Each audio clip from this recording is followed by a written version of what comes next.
नमस्कार मु Deepti दीप्तिस full lab को आपण मानकु बहुत बहुत स्वागत। पोई साग आउ तार डांग को लेकिन आपण मैंने बहुत सारा रेसिपी बनई बा तरकारी बनई किंतु आज आम पोईरे गोटे बढ़िया रेसिपी बनैबा पूरा सिंपल वे रे बेसी किसी तेल मसला व्यवहार हैनी मसला व्यवहार हैनी कहले चले।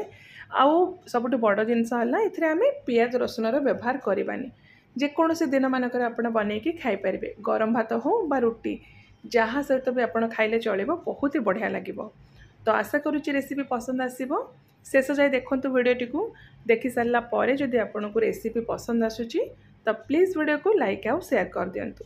तो पोईर ये जो रेसिपी तार जो मेन जिनस है पोई ये देखूँ मुझे पोई नहीं डांग सहित ही आप ने डांग सहित नेले तरकार टेस्ट बहुत बढ़िया आसो। तो आपणकर पसंद हिसाब से केते आपन को पसंद से हिसाब से पोईर परिमाण ये कम बेसी करें। तो फर्स्ट आम पोईटा को भल भाव में 3-4 थर पानी में धोईदबा जहाँ किसी अपरिष्कार जिनस थी से सब बाहरी जीव।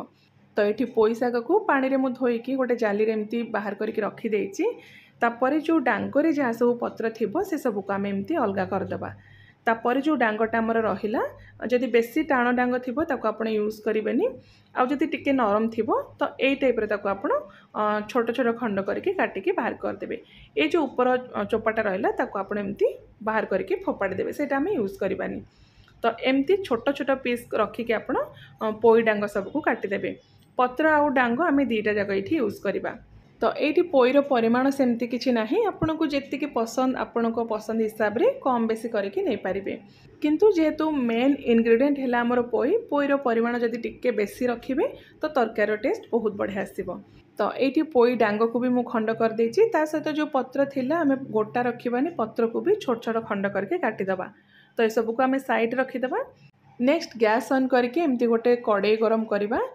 ये आपड़ जो कड़ेटा ने टिके हेवी बटम पैन बा मोटा बेस वाला कड़े यूज करेंगे।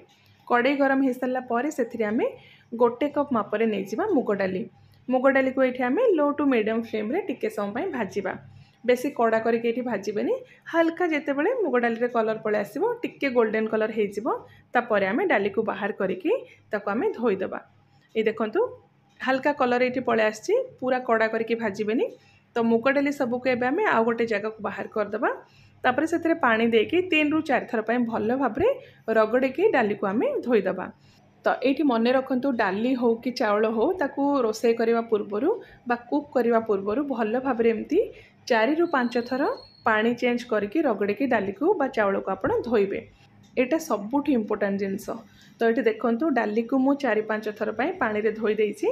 एबे आमे गोटे कड़ाई रे 2 ग्लास पाखापाखि पानी गरम करवा बा डालीर परिमाण देखिकी जेतिकी पानी रे आपनकर डालीटा भल भाव सिझिबो से हिसाब रे पानी गरम करेंगे। पानी टिके गरम हो सारा पर जो आम धोईकी रखी डाली मुग डाली ताको आम ऐड करवा। ता सहित आम आउ गोटे डाली एथिरे मिक्स करवा मसूर डाली। तो ये अधा कप मुझे मसूर डाली जी आप मुग डाली ने तार अधा परिमाण ने मसूर डाली। ये मसूर डाली आम कंचा यूज करवा भाजबानी। तो मसूर डाली को भी आप भल भाव 3-4 थर पानी में धोईकी ऐड करेंगे। तापर डाली को देखिकी डालीर परिमाण देखिकी आम स्वाद हिसाब से लुण ऐड करवा भल भाव एमती गोटे थर मिक्स करके ये हाई फ्लेम रे पानीटा फुटिबा जाए वेट करवा। आउ डाली पानीटा फुटिला पर आप देखिए से एमती फेण टाइप ऊपर भासब। यहाँ हूँ गोटे बेसिक जिनस समस्ते प्राय जानी डाली घरे बनाऊे। तो से जो फेणटा को आम यूज करवानी ताको आप निहाती बाहर करदे। घरे भी जब आप डाली बनाऊँ डाली फुटिला पर जो आमर ऊपर एमती फेण टाइप बाहर ताको आप निश्चय बाहर करदे। तापर हलदी गुंड पाखापाखि गोटे चामच आम ये मिक्स करवा डालीर परिमाण देखिए आप हलदी गुंड ऐड करेंगे। आउ ये देखु गोटे बड़ चामच अदा छेचा ये मिक्स करवा। अदा को जदि चाहिए आप ग्रेट करके भी ये नहीं पारे। तापर कंचा लंका 2टा गोटा कंचा लंका आप ने जदि राग खाऊँ कंचा लंका को आप छोट छोट खंड करके भी ये पकई पारे। कभर करदबा आउ डालीटा ये सिझा जाए कुक करवा। तो ये पाखापाखि 10 मिनिट पर देखूँ डाली आमर पूरा बढ़िया से सिझी जाइए। मुग डाली एमती भी सिझापी टाइम लगे।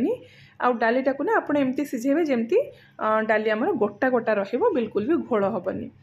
तो तापर ये देखो 2टा मीडियम साइज बैगण को टिके मोटा खंड करके लंबा साइज मु काटिकी नहीं ताको आम ऐड करदबा।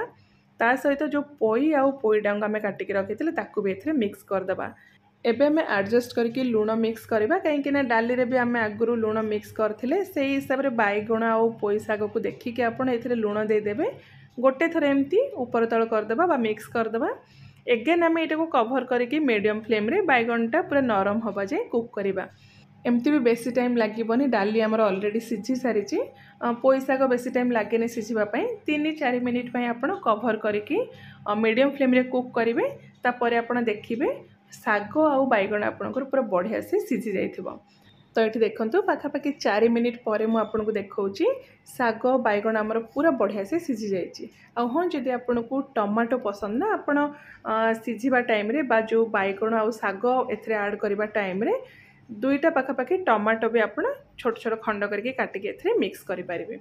तो एबे हम कौन करवा ना गैस ऑन करके एमती गोटे तड़का पैन बा छोट पैन गरम करवा से आम 2 चामच ऐड करवा सोरिष तेल ही आप ने से यार टेस्ट बहुत बढ़िया आसो। तो ये देखु पाखापाखि गोटे छोट बोल रे गोटे बोल मुझे बड़ी जदि आप एमती काउंट करके देखिए तो पाखापाखि 25 ରୁ 30 आम बड़ी नवा ताको आम टिके ये गोल्डन कलर हवा जाए बा टिके हल्का ब्राउन हवा जाए भाजवा लो फ्लेम रे ही भाजबे। तो ये जो भजा बड़ीटा को आम तरकारी सहित मिक्स करवा। नेक्स्ट सेम तड़का पैन रे आम 2 चामच पाखापाखि गरम करवा तेल ये आप रिफाइन तेल भी नहीं पारे बा सोरिष तेल भी नहीं पारे। तेल टिके गरम हो सारा पर से आम गोटे तेजपत्र ऐड करवा ता सहित गोटे छोट चामच ऐड करवा 5 फुटण ये यार बास्नाटा बहुत बढ़िया आसो। फुटण टिके आमर फुटी सारा पर 1/4 चामच हिंगु 2टा आम पाखापाखि सुखिला लंका ऐड करवा जदि आप चाहिए ये कंचा लंका भी तड़कार मिक्स करें ता सहित अल्प किसी भृषंग पत्र देके लो फ्लेम रे टिके समय भाजी सारा पर गैस फ्लेम को आम ये बंद करदेबा। आ गैस फ्लेम बंद कर सारा पर ये आम गोटे छोट चामच पाखापाखि ऐड करवा काश्मीरी लंका गुंड ये आमर जो तरकार जो कलरटा बहुत बढ़िया आसो। तो ये जो तड़काटा को आम तुरंत तरकारी सहित मिक्स करके आम कवर करदेबा। तो से जो छोट पार्टा तड़काटा को आम तरकारी सहित मिक्स करवा पार्टा स्किप हो जाए सुट हो पारे। तो तड़का मिक्स कर सारा पर आप गोटे मिनिट एमती कवर करके छाड़देवे गोटे मिनिट पर आपणकर तरकारी सर्व करने पूरा रेडी हो। तो यहाँ को आप गरम गरम भात सहित हो बा रुटी परोठा पूरी क्या सहित भी खातु बहुत बढ़िया लगे। आ जदि पियाज रसुण खाऊँच तो तड़कारी आप रसुण को छेचिकी भी पकई पारे तार टेस्ट भी आहरी बढ़िया आसो।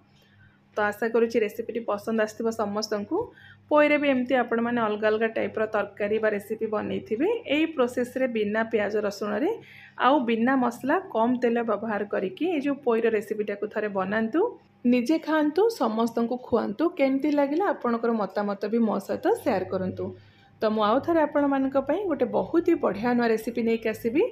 Till then take care and bye bye.